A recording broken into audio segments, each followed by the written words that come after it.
Now, if I had to give one financial advice to anyone out there on how to build wealth, and it has nothing to do with increasing your income, nothing to do with money, nothing, not even the way you think about money, or changing the psychology of money. None of that is the number one financial advice. Here is the number one financial advice that will impact your finances tremendously. You wanna know what it is? It's who you marry. Who you marry and who you choose to bring into your life is the number one financial advice I can give to anyone out there. Now, I would say this, the reason why I think this advice is so simple but yet so hard is because when love is around, you are blind. You see, if you meet someone and they have all these financial obligations in their life, right? All these financial obligations in your life, you think that doesn't really matter. It's minor, it's not that big of a deal. When we put our joint income together, we could take care of it and that's it. So you never have the conversation about how did you get that debt? Why did you get that debt? Well, first of all, let's be quite honest. Most people, majority of society, don't even have that conversation. Some people get married and not even know how much debt the other person has or what kind of debt the other person has. So, and even if you have a candid conversation, you might not get the full truth. You see, no matter how vulnerable, how open your partner will be, there's certain things in their lives they feel like they should keep to themselves and they do not need to share with you. And to build a true solid foundation in relationship, you need to have those conversations. I know it's boring. What's the point? It's just money. You should marry someone for love, not for money. That's not necessarily true, okay? You could love for someone as much as you can, but when times are getting bad and you now have to work hard to pay off this debt and someone in a relationship is just racking up debt and you have no idea of the fact that they're racking up debt, that could destroy a relationship. The honest truth is most divorces end when someone in a relationship is not good with money or it's just a big money problem in the relationship. That is why, that is the number one advice that I feel like everyone should really, really hold on to. And there's people out there as well that's watching this video, and drop a comment down below and you let me know how you feel about that advice. Because there's plenty of people out there right now, either they are in a relationship and they're dealing with money stress and they cannot even have that conversation, but they keep it to themselves, but they are extremely miserable because of the fact that someone in the relationship is not good with money. You need to sit down and have a conversation and try as hard as you can to have that money. Now, I'm going to be very honest with you. I'm going to keep it 100% and I'm going to keep it real with you. People don't change much.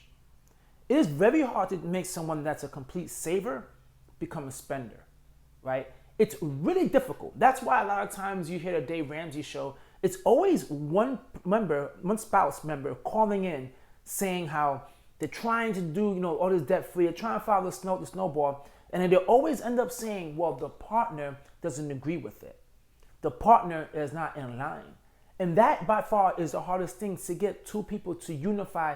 But it only works if you could unify prior to getting married. Things don't just get better in relationships. Relationships are extremely difficult and it's extremely challenging. That's why a very good solid relationship where when things are difficult, you can work things out together, are the ones that last the longest. It's because you could become unified. But sometimes people just stuck on their ways and they do not change their mind and they think what they're doing is right and what the other person thinks what they're doing is right, and now you're bumping heads. You see, the moment you recognize, hey, I want to be financially free, that's a decision that you make because we're all born in this world independent.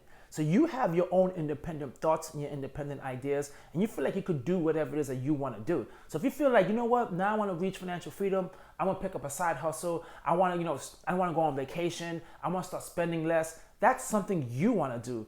Convincing your partner to do it, right, that never have done it before, to do it when you want to do it, is by far the hardest thing. And if they do not agree with you, then guess what? You are going to be in a very tough time. I want to share a story with you all because this is something that happens tremendously that I see, and I'm saying it from a man's perspective because it seems to be the case a lot for men. Is there any women out there who feel different? Drop a comment down below. But I previously before been married, and during that time, divorced, and during that time, I remember it was the whole You handle the bills because I'm not good with money situation. And money was a little on the tight side, but of course, you do not want to stress your partner out by saying, hey, this is what's going on and whatnot. You'll try it, but once you get some rejection, you recognize it's easier for you to just do it yourself. It's easier for you to fix the problems yourself. While the other person is enjoying life, thinking everything is great, even though you have told them a few times it's not, you're the ones that's struggling and you're stressing on your own. And that builds a lot of resentment. You see, that was my fault. I didn't set the boundaries from the beginning to say, no, listen, we're 50-50. We need to split our expenses 50-50. We need to have an open conversation and discuss this. Yes, I know money's like, really? You want to just be in a romantic relationship? You just want to have fun? You don't want to think about money. But money is extremely important, and it's a tool that you definitely need to have in your life to discuss, because wherever it is you want to go as a couple, the money is what's going to help you get there. But you both need to be in agreement.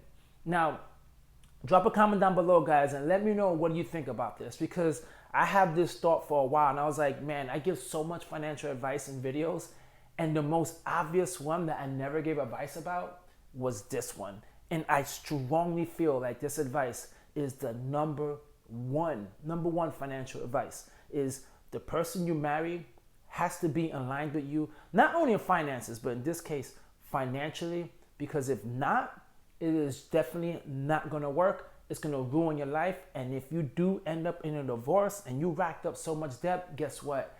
That debt comes along with you, all right? That debt comes along with you, and it's never a good thing.